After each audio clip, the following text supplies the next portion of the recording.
Assalamualaikum pemirsa, khususnya pemirsa yang berasal dari mahasiswa Institut Informatika dan Bisnis Dharma Jaya Bandar Lampung. Salam jumpa dalam mata kuliah pengantar bisnis pertemuan 1 dengan materi bisnis dan ruang lingkupnya. Dalam pertemuan ini kita akan membahas berbagai hal mengenai bisnis dan ruang lingkupnya. Yang pertama adalah pengertian bisnis. Ada banyak definisi dari bisnis, mengingat cakupan bisnis yang luas dan persepsi orang terhadap bisnis yang beragam. Berikut ini dipaparkan berbagai definisi bisnis menurut para ahli dan definisi dari berbagai sudut pandang. Yang pertama adalah pendapat para ahli dari Griffin dan Ebert. Bisnis adalah organisasi yang menyediakan barang atau jasa dengan maksud mendapatkan laba.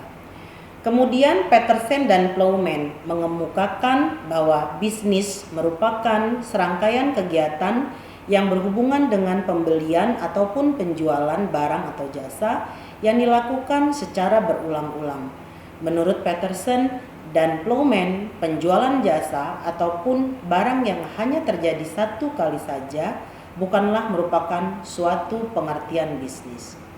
Kemudian menurut McNaughton menyatakan bahwa bisnis ialah suatu pertukaran barang-barang, uang ataupun jasa untuk mendapatkan keuntungan mutual. Sedangkan menurut Brown and Protello, bisnis merupakan suatu lembaga yang menghasilkan barang dan jasa yang diperlukan oleh masyarakat. Jika kebutuhan masyarakat meningkat, maka jumlah produksinya ditingkatkan agar memenuhi segala kebutuhan masyarakat sambil memperoleh laba. Kemudian berdasarkan sudut pandang keilmuan, bisnis dalam ilmu ekonomi adalah suatu organisasi yang kegiatannya berupa menjual barang atau menjual jasa kepada konsumen atau bisnis lainnya untuk mendapatkan laba atau keuntungan. Secara historis atau bahasa, bisnis berasal dari bahasa Inggris yang artinya bisnis, yang merupakan kata dasar dari busy yang berarti sibuk dalam konteks individu, komunitas, ataupun masyarakat. Dalam hal ini, bisnis berarti sibuk mengerjakan aktivitas dan pekerjaan yang diharapkan dapat mendatangkan keuntungan. Bisnis dalam ekonomi kapitalis kebanyakan dimiliki oleh pihak swasta. Bisnis dibentuk untuk mendapatkan keuntungan dan meningkatkan kemakmuran para pemiliknya. Pemilik dan pelaku atau pekerja dari sebuah bisnis tersebut akan mendapatkan imbalan sesuai dengan waktu, usaha, atau kapital yang mereka berikan. Bisnis secara etimologi berarti keadaan di mana seseorang atau sekelompok orang sibuk melakukan pekerjaan yang menghasilkan keuntungan. Selanjutnya, jenis bisnis. Adapun jenis bisnis dapat dikategorikan berdasarkan aktivitas yang dilakukan atau objek yang diperjualbelikan, sehingga dapat digolongkan menjadi beberapa jenis, yaitu pertama adalah bisnis barang atau manufaktur.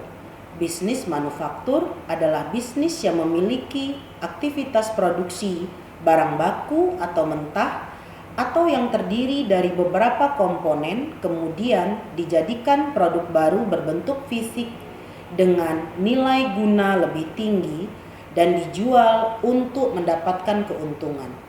Kegiatan produksi dan konsumsi dalam bisnis manufaktur tidak terjadi bersamaan.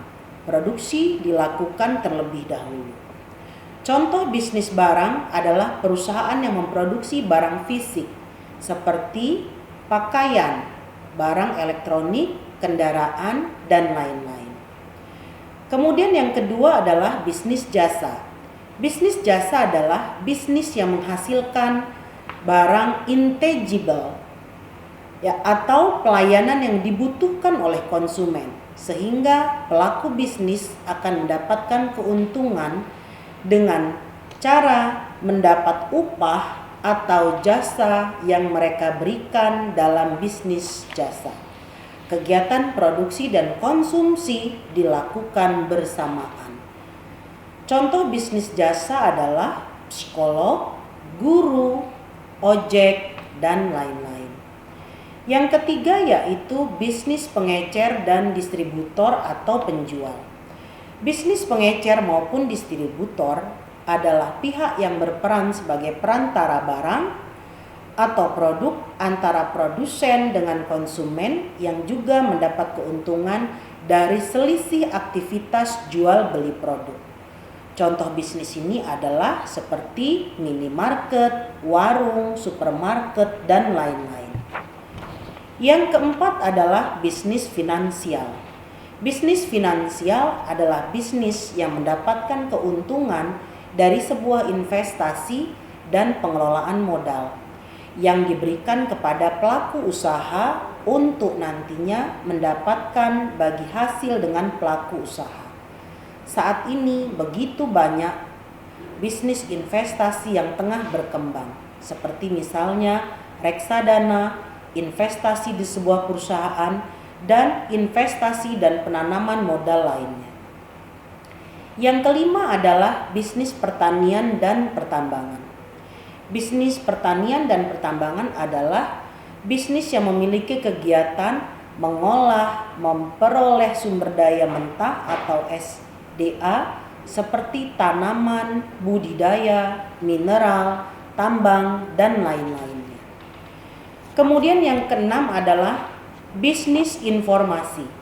Bisnis informasi adalah kegiatan atau aktivitas yang menghasilkan keuntungan dari penjualan properti intelektual atau intellectual property, yang artinya menjual suatu ide, gagasan, atau informasi yang dibutuhkan oleh masyarakat. Yang ketujuh adalah bisnis utilitas. Bisnis utilitas merupakan bisnis yang mengoperasikan kebutuhan sehari-hari untuk publik, seperti misalnya listrik dan air atau PDAM, dan biasanya didanai oleh pemerintah setempat. Yang kedelapan adalah bisnis properti atau real estate. Bisnis properti merupakan kegiatan atau aktivitas yang dapat menghasilkan keuntungan dengan cara menjual, menyewakan, dan mengembangkan properti seperti rumah, bangunan, dan lain-lain. Selanjutnya yang kesembilan adalah bisnis transportasi. Bisnis transportasi adalah bisnis atau kegiatan yang mendapatkan keuntungan dengan cara mengantarkan barang atau orang dari sebuah lokasi ke lokasi tujuan konsumen, sehingga pelaku mendapat imbalan sebagai jasa.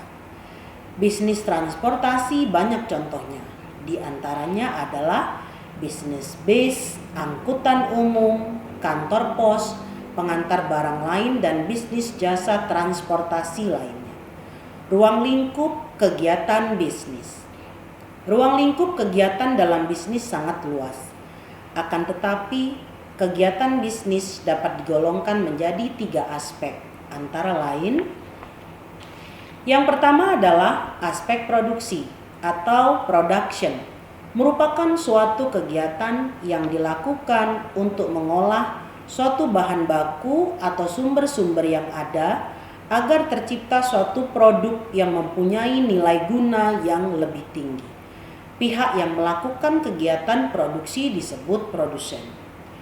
Aspek yang kedua yaitu aspek distribusi atau distribution, adalah suatu proses penyampaian barang atau jasa dari produsen ke konsumen dan para pemakai saat barang atau jasa tersebut diperlukan.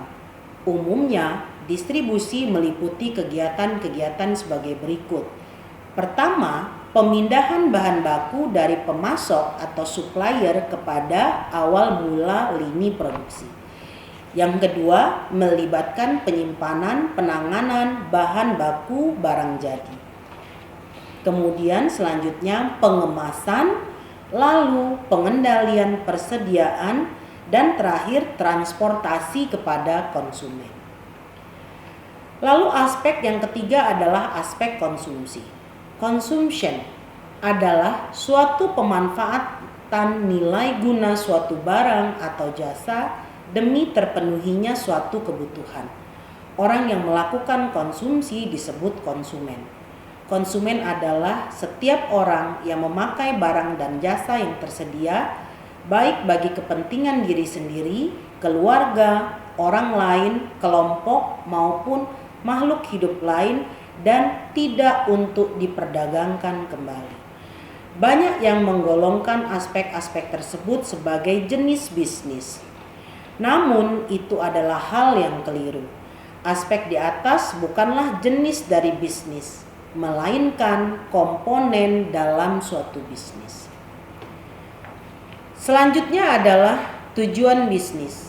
Tujuan bisnis menurut Skinner 1992 adalah yang pertama, mendapatkan profit atau keuntungan.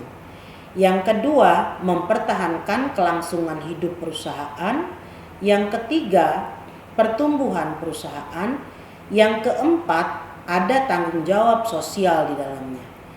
Bagi perusahaan atau bisnis, tujuan didirikannya bisnis atau perusahaan adalah mendapat keuntungan. Namun bukan berarti terbatas pada profit oriented semata.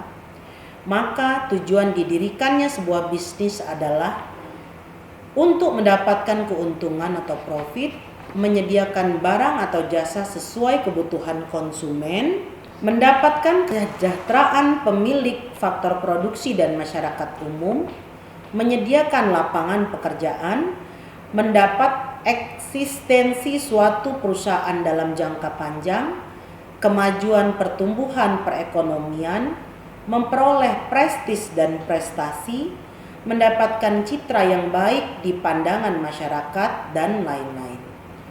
Tujuan lain yang ingin dicapai oleh pelaku bisnis secara individu diantaranya adalah mencukupi berbagai suatu kebutuhan dalam hidupnya.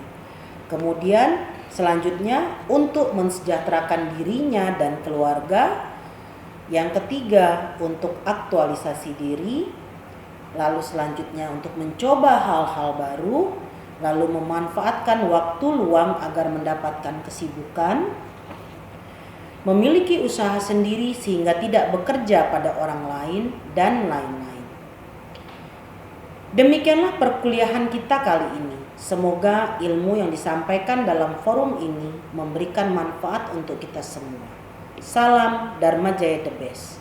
Jangan lupa subscribe channel ini untuk mendapatkan banyak sekali konten bermanfaat mengenai manajemen pemasaran. Terima kasih.